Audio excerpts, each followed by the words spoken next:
Assalamualaikum warahmatullahi wabarakatuh. Perkenalkan, nama saya Maisa dengan NIM 20050404017. Pada kesempatan kali ini, saya akan menjelaskan mengenai upaya hukum yang ada di dalam peradilan tata usaha negara. Baiklah, tanpa membuang waktu, mari kita simak penjelasannya sebagai berikut. Ada kalanya dengan keluarnya suatu putusan akhir pengadilan, sengketa antara penggugat dan tergugat itu belum juga berakhir. Karena salah satu pihak atau dua-duanya merasa tidak puas dengan putusan yang bersangkutan, lalu menggunakan haknya dengan menempuh suatu sarana upaya hukum guna melawan putusan pengadilan tersebut. Nah, selain itu, upaya hukum juga dapat ditempuh dengan tujuan untuk memperbaiki atau memeriksa ulang suatu putusan, mengingat suatu putusan hakim itu tidak luput dari kekeliruan atau kekhilafan, bahkan tidak mustahil bersifat memihak. Maka oleh karena itu, demi kebenaran dan keadilan, setiap putusan hakim perlu dimungkinkan untuk diperiksa ulang agar kekeliruan atau kekhilafan yang terjadi pada putusan tersebut dapat diperbaiki. Nah, menurut Profesor Sudikno Martakusumo, upaya hukum adalah upaya atau alat untuk mencegah atau memperbaiki kekeliruan dalam suatu putusan. Nah, upaya hukum sendiri merupakan upaya yang diberikan oleh undang-undang kepada seseorang atau badan hukum untuk hal tertentu untuk melawan putusan hakim sebagai tempat bagi pihak-pihak yang tidak puas dengan putusan hakim yang dianggap tidak sesuai dengan apa yang diinginkan, tidak memenuhi rasa keadilan karena hakim juga merupakan manusia yang dapat melakukan kesalahan atau kekhilafan sehingga salah memutuskan atau memihak salah satu pihak. Nah, sedangkan menurut Darwan Prince, upaya hukum adalah suatu tindakan dari salah satu pihak yang berperkara untuk memohonkan pembatalan putusan yang dimintakannya upaya hukum tersebut karena tidak. Upaya hukum dalam peradilan tata usaha negara sendiri terbagi dua, yakni upaya hukum biasa dan upaya hukum luar biasa. Nah, perbedaan antara upaya hukum biasa dengan upaya hukum luar biasa adalah bahwa pada asasnya upaya hukum biasa menangguhkan eksekusi kecuali bila terdapat suatu putusan dikabulkan tuntutan serta mertanya. Sedangkan upaya hukum luar biasa ini tidak dapat menangguhkan. Selanjutnya, di sini saya akan menjelaskan lebih detail mengenai upaya hukum biasa. Nah, upaya hukum biasa ini biasanya diperuntukkan bagi putusan pengadilan yang belum berkekuatan hukum tetap. Nah, upaya hukum ini terdiri dari perlawanan atau verzet, banding, dan juga kasasi. Baik, di sini selanjutnya saya akan menjelaskan mengenai upaya hukum biasa yang pertama yakni perlawanan atau verzet. Nah, perlawanan atau verzet sendiri merupakan upaya hukum terhadap penetapan yang diputuskan oleh ketua pengadilan dalam rapat permusyawaratan atau prosedur dismisal. Nah, perlawanan ini dapat diajukan oleh penggugat terhadap penetapan dismisal tersebut karena pada dasarnya membantah alasan-alasan yang digunakan oleh ketua pengadilan. Nah, terhadap penetapan dismisal ketua pengadilan tata usaha negara tersebut dapat dilakukan perlawanan atau verzet dalam tenggang waktu musyawaratan apabila kedua belah pihak hadir sendiri atau diwakili oleh kuasanya. Dan apabila kedua belah pihak atau salah satu pihak tidak hadir dan juga tidak oleh kuasanya, maka keputusan atau penetapan dismisal ketua pengadilan tata usaha negara tersebut tetap mempunyai kekuatan hukum tetap atau inkrah, dan kepada yang bersangkutan terhadap keputusan atau penetapan tersebut tidak dapat lagi dilakukan upaya hukum baik banding maupun kasasi.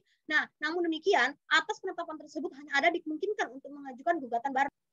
Gugatan perlawanan dibuat sebagaimana membuat gugatan biasa, yaitu harus memperhatikan syarat-syarat gugatan seperti yang tercantum di dalam pasal 56 Undang-Undang Nomor 5 Tahun 1908. Ketua Pengadilan Tata Usaha Negara yang bersangkutan melalui panitera pengadilan. Untuk memeriksa gugatan perlawanan, Ketua Pengadilan Tata Usaha Negara dapat menunjuk majelis hakim yang akan memeriksa gugatan dimaksud dengan acara singkat dan bersifat inkuisitor, di mana penggugat akan bertindak atau berkedudukan sebagai pelawan dan pihak tergugat akan bertindak atau berkedudukan sebagai pihak terlawan.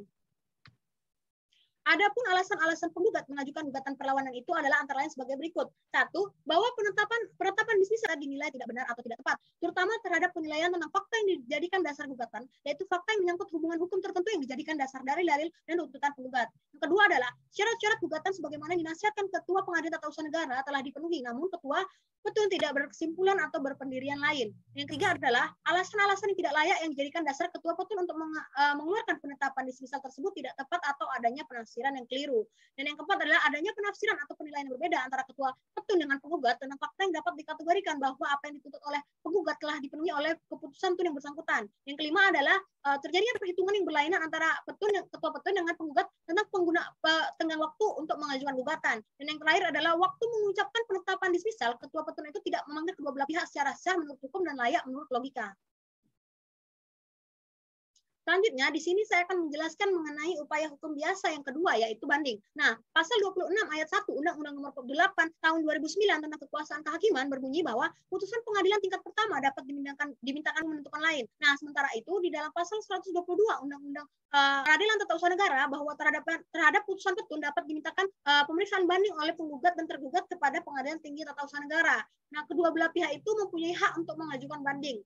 Sementara itu, permohonan pemeriksaan banding sendiri diajukan secara tertulis oleh pemohon atau kuasanya yang dikuasakan untuk Pengadilan Tata Usaha Negara yang menjatuhkan putusan dalam tenggang waktu 14 hari setelah putusan yang sah. Nah, permohonan pemeriksaan banding sendiri disertai dengan pembayaran biaya perkara banding terlebih dahulu yang besarnya ditaksir oleh panitera.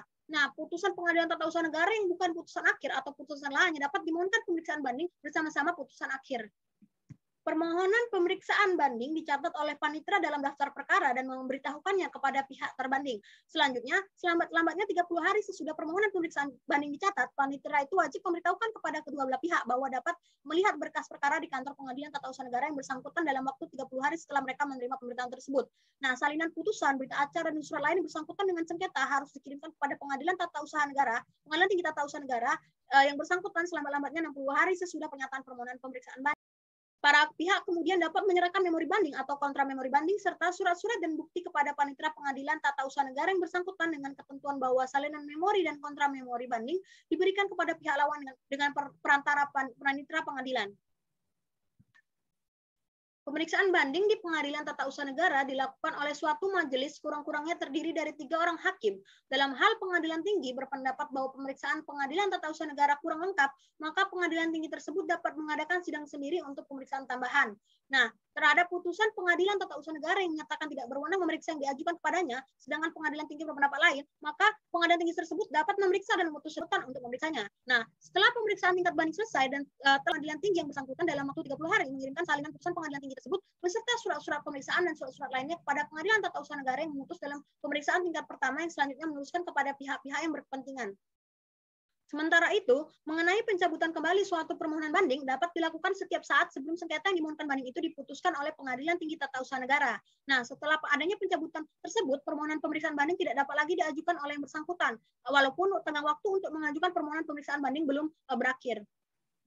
Menurut Sudikno Matokusumo, dalam tingkat banding, hakim tidak boleh mengabulkan lebih daripada yang dituntut untuk memutuskan hal-hal yang tidak dituntut. Berarti, hakim dalam tingkat banding harus membiarkan putusan dalam tingkat peradilan pertama sepanjang tidak dibantah dalam tingkat banding atau tantum devolutum quantum appellatum. Berikut adalah putusan yang tidak dapat dimintakan banding. 1. Penetapan Ketua Pengadilan Tun mengenai permohonan secara cuma-cuma. Lalu, penetapan dismisal dari Ketua Pengadilan Tun upaya hukum dengan cara perlawanan yang diajukan penggugat atas penetapan dismisal pada pasal 62 ayat 6 Undang-Undang PTUN tidak dapat diajukan banding.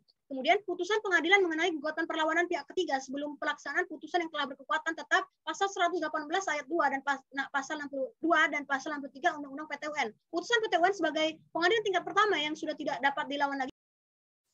Dan yang terakhir saya akan menjelaskan mengenai jenis upaya hukum biasa yang terakhir yaitu kasasi. Nah, kasasi adalah pembatalan putusan atas penetapan pengadilan dari semua lingkungan peradilan dalam tingkat peradilan terakhir. Nah, putusan kasasi yang dihasilkan oleh Mahkamah Agung merupakan putusan yang terakhir yang mengikat para pihak yang berperkara. Dalam arti lain, putusan tersebut ditetapkan sebagai putusan yang telah mempunyai kekuatan hukum tetap atau inkrah van gewiste. Dalam pasal 23 Undang-Undang Nomor 48 Tahun 2009 tentang kekuasaan kehakiman, berbunyi putusan pengadilan dalam tingkat banding dapat dimintakan kasasi kepada Mahkamah Agung oleh pihak-pihak yang bersangkutan kecuali undang-undang menentukan lain. Sementara di bidang tata usaha negara, kasasi diatur di dalam pasal 131 Undang-Undang PTUN, Undang-Undang Nomor 5 Tahun 1986 yang menyebutkan bahwa pemeriksaan tingkat akhir di Pengadilan Tinggi Tata Usaha Negara dapat dimohonkan pemeriksaan kasasi kepada Mahkamah Agung. Nah, untuk acara pemeriksaan kasasi ini dilakukan menurut ketentuan sebagaimana diatur di dalam pasal 55 ayat 1 Undang-Undang Nomor 14 Tahun 1985 junto Undang-Undang Nomor 5 Tahun 2004 tentang Mahkamah Agung.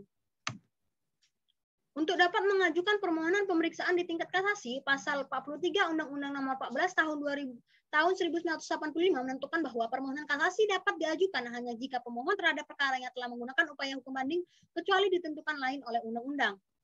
Sementara itu, pasal 46 ayat 1 Undang-Undang Nomor 14 Tahun 1985, permohonan pemeriksaan tingkat kasasi harus diajukan dalam tenggang waktu 14 hari setelah putusan Pengadilan Tinggi Tata Usaha Negara diberitahukan kepada pemohon.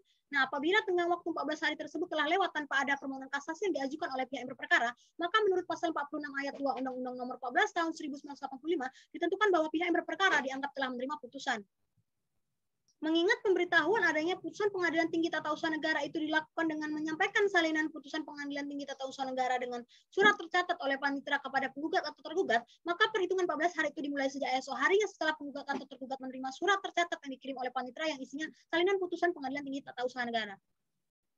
Selanjutnya, jika pemohon mengajukan permohonan kasasi, maka pemohon wajib membayar biaya perkara terlebih dahulu. Lalu panitera akan mencatat permohonan kasasi tersebut dalam buku daftar perkara pada hari itu juga dan membuat akta permohonan kasasi yang dilampirkan pada berkas sengketa. Kemudian, selambat-lambatnya 7 hari setelah permohonan kasasi terdaftar, panitia pengadilan tata usaha negara yang memutus perkara tersebut dapat memberitahukan secara tertulis mengenai permohonan itu kepada pihak lawan.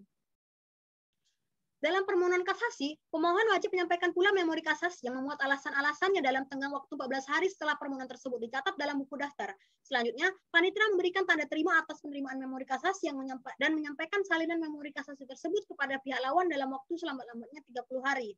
Sebaliknya, pihak lawan berhak pula mengajukan surat jawaban terhadap permohonan kasasi kepada panitera bersangkutan dalam tenggang waktu 14 hari sejak tanggal diterimanya salinan memori kasasi tersebut. Setelah menerima memori kasasi dan jawabannya, panitera yang bersangkutan mengirimkan permohonan kasasi, memori kasasi, dan jawaban atas kasasi serta berkas sengketa ke Mahkamah Agung dalam waktu selambat-lambatnya 30 hari. Setelah permohonan kasasi dan berkas diterima oleh Mahkamah Agung, panitera Mahkamah Agung mencatat permohonan kasasi tersebut dalam buku daftar dengan membubuhkan nomor urut serta menurut tanggal penerimaannya, serta membuat catatan singkat tentang isinya dan melaporkannya kepada Mahkamah Agung. Nah, dalam hal permohonan kasasi ingin mencabut kembali permohonannya, hal tersebut hanya dapat dilakukan sebelum permohonan kasasi diputus oleh Mahkamah Agung. Dan apabila permohonan kasasi tersebut telah dicabut, maka pemohon tidak dapat lagi mengajukan kembali maupun tenggang waktu untuk mengajukan permohonan kasasi belum habis. Nah, apabila pencabutan kembali tersebut dilakukan sebelum berkas perkara yang dikirim ke Mahkamah Agung, maka berkas perkara tersebut tidak perlu lagi diteruskan ke Mahkamah Agung. Kemudian, dalam hal Mahkamah Agung mengabulkan permohonan kasasi dengan alasan pengadilan yang telah memutus perkara tersebut tidak berwenang atau telah melampaui batas kewenangannya, maka Mahkamah Agung menyerahkan sengketa tersebut kepada pengadilan lain berwenang memeriksa dan memutus perkara tersebut. Sebaliknya, jika Mahkamah Agung mengabulkan permohonan kasasi dengan alasan pengadilan yang memeriksa dan memutus sengketa tersebut telah salah menerapkan atau telah melanggar hukum yang berlaku atau lalai memenuhi syarat-syarat yang diwajibkan oleh peraturan perundang-undangan yang mengancam kelalaian itu dengan batalnya putusan yang bersangkutan, maka Mahkamah Agung akan memeriksa dan memutus sendiri sengketa yang dimohon kasasi tersebut. Kemudian, salinan putusan Mahkamah Agung terhadap sengketa yang dimohon kasasi tersebut dikirimkan kepada Ketua Pengadilan yang memeriksa dan memutus sengketa tersebut pada tingkat pertama. Nah, salinan putusan Mahkamah Agung tersebut oleh pengadilan tingkat pertama tadi diberitahukan kepada kedua belah pihak yang bersengketa selama-lambatnya 30 hari setelah putusan dan berkas sengketa diterima kembali oleh pengadilan tingkat pertama tersebut. Nah, yang dimaksud dengan pengadilan tingkat pertama yang pada umumnya adalah pengadilan tata usaha negara, kecuali untuk sengketa tata usaha negara yang menurut peraturan perundang-undangan harus diselesaikan terlebih dahulu melalui upaya administratif. Maka pengadilan tingkat pertama adalah pengadilan tinggi tata usaha negara. Selanjutnya, di sini saya akan menjelaskan mengenai alasan mengajukan permohonan kasasi. Nah, alasan-alasan yang dapat dipergunakan untuk mengajukan permohonan kasasi menurut pasal 30 Undang-Undang Nomor 14 Tahun 1985, junto pasal 30 Undang-Undang Nomor 5 Tahun 2005 adalah 1. Pengadilan yang bersangkutan tidak berwenang atau telah melampaui batas wewenangnya dalam memeriksa dan memutus sengketa yang bersangkutan. Yang kedua adalah pengadilan telah salah di dalam menerapkan hukum atau telah melanggar hukum yang berlaku. Dan yang ketiga adalah pengadilan lalai memenuhi syarat yang diwajibkan oleh peraturan perundang-undangan yang mengancam kelalaian itu dengan batalnya putusan yang bersangkutan. Baiklah, itu saja yang dapat saya sampaikan. Wabillahi taufik walhidayah. Wassalamualaikum warahmatullahi wabarakatuh.